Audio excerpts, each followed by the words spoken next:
Our next literary device is loanwords. So, what are loanwords? Where are they borrowed from? A loanword is a word adopted from one language and incorporated into another language. It is used as it is and is pronounced in the same way too. So, we can say a loanword is a word that is adopted from foreign languages like Greek, French, Latin, Spanish, Indian, etc. It can also be called a borrowed word. The abstract noun borrowing refers to the process of speakers adopting words from a source language into their native language. Languages can be considered as a one big joint family that has a history. These languages are connected to one another, and as languages developed and grew, they added new words. Sometimes they take words or borrow them from other languages and then use them as their own. And these words which they take from other languages are called loanwords. And English is the major language with the most loanwords. Amazing to learn that loanwords make up 80% of English. So undoubtedly, English has been stealing words from other languages over centuries. On a light note, I doubt they'll be given back anytime, though they are taken on loan. So we see here words taken from different languages like from Arabic, we have words like algebra and alcohol. From Chinese, feng shui, yin yang. French, sabotage, fiance, resume, village, restaurant, etc.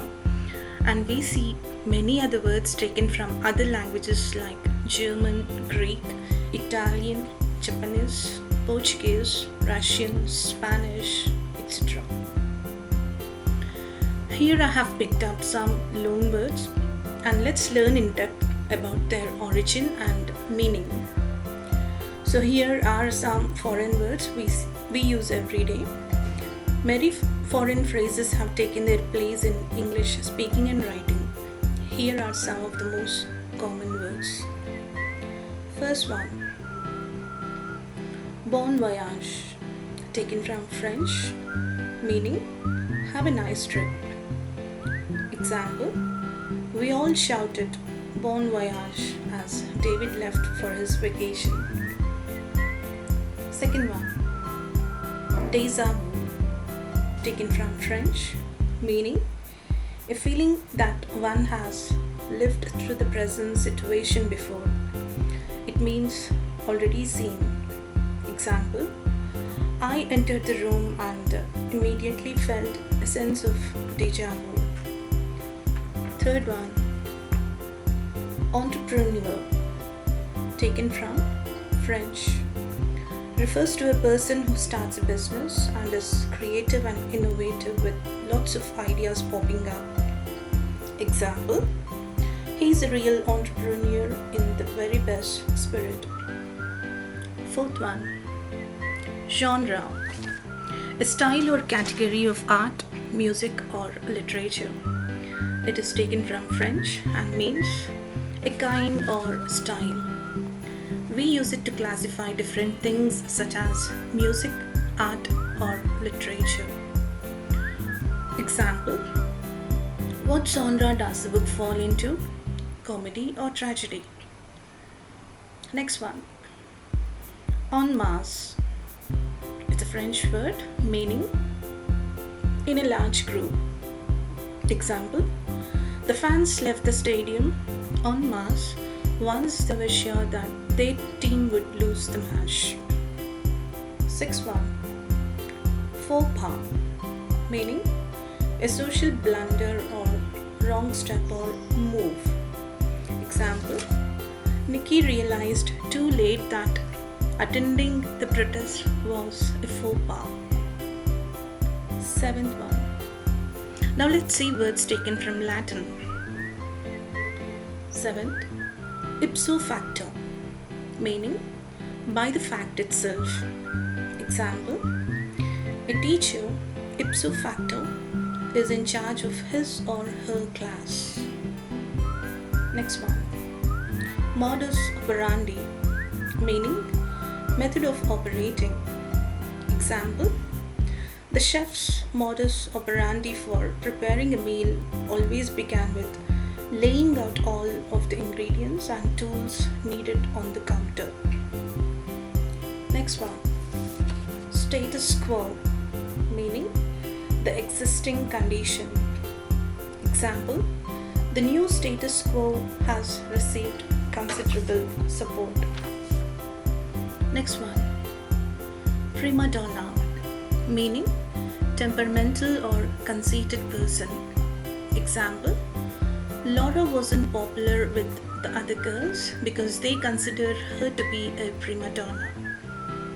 Next one, kindergarten, taken from German, which literally means children's garden. It is the first 2 years of school for children before they go to elementary school.